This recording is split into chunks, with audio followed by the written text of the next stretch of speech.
La Déclaration des Nations Unies sur les droits des peuples autochtones, c'est une déclaration internationale. Voici les droits qu'on reconnaît qui appartiennent aux peuples autochtones au niveau international.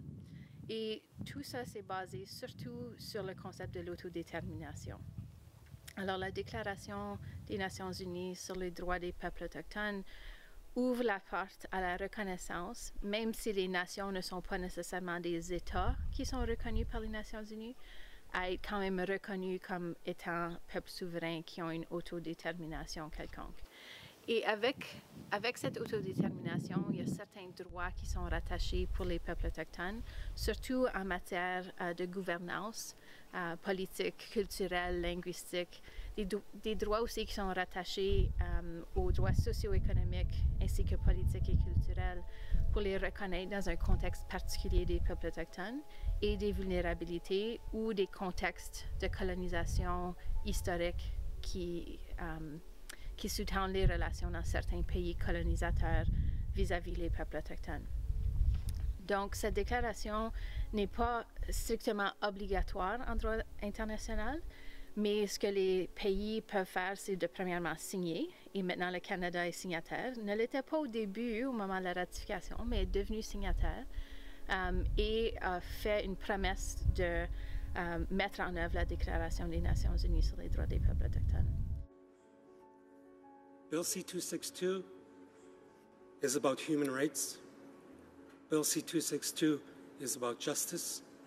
Bill C-262 is about reconciliation. And if we are true to our commitment to reconciliation, then this is the first step in that direction. No one in this place or in the galleries opposes the human rights of Indigenous peoples. No one in this place opposes human rights. No one in this place is opposed to reconciliation. And this is the way forward, Mr. Speaker. This is a first step in the right direction. Let's quit talking about those rights and the fundamental rights of Indigenous peoples of this country. Let's do something about it. And this is what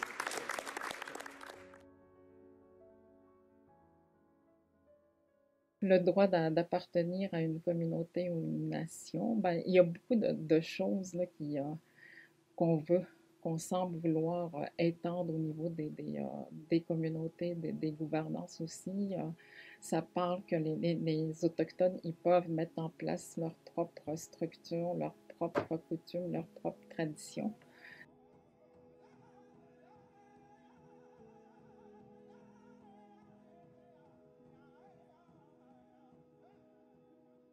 La Déclaration des Nations Unies sur les droits des peuples autochtones possède plusieurs fondements importants à la reconnaissance des droits autochtones au Canada, qui ne sont pas encore reconnus en droit canadien malheureusement, dont le consentement préalable, qui, on le voit bien aujourd'hui, fait beaucoup de problématiques dans la société. À mon avis, reconnaître un consentement préalable ou des droits fondamentaux, comme le reconnaissent la Déclaration des Nations Unies sur les droits des peuples autochtones, viendrait à enrayer plusieurs problèmes qu'on a dans la société canadienne. Le fait de ne pas reconnaître les nations autochtones en tant que nation indépendante ou nation souveraine, des nations ayant le droit à l'autodétermination, c'est très problématique en soi parce qu'on a plusieurs réponses des Premières Nations, des peuples autochtones en général, de ces politiques canadiennes-là ou de ces non-reconnaissances canadiennes-là. Ça serait une solution sociétale, non seulement pour les Premières Nations, les peuples autochtones, les Inuits, mais aussi pour la société canadienne. Ça aiderait une coexistence beaucoup plus saine en général.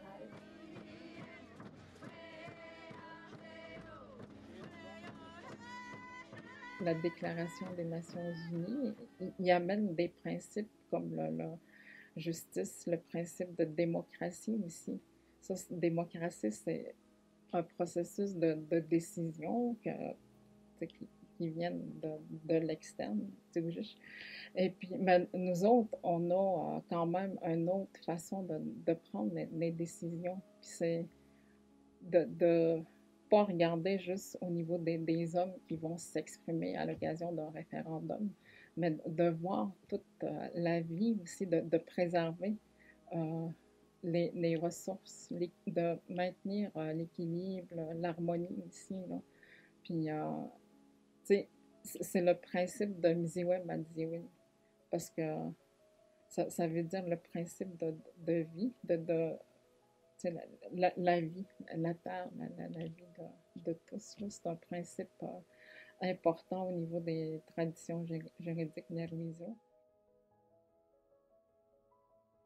C'est bien qu'il y ait une déclaration, mais sauf que dans la pratique de tous les jours, ce n'est pas ce qui se passe. Tu sais, les gouvernements font des déclarations, ben, ils vont prendre des décisions, puis ils vont signer des choses qu'ils ont dit, qu'ils promettent de le faire appliquer sur le territoire canadien, mais je pense qu'il y a du travail à faire de ce côté-là. Je suis contente qu'il y ait une déclaration, mais est-ce que c'est vraiment appliqué, respecté? Puis ça, c'est une autre question.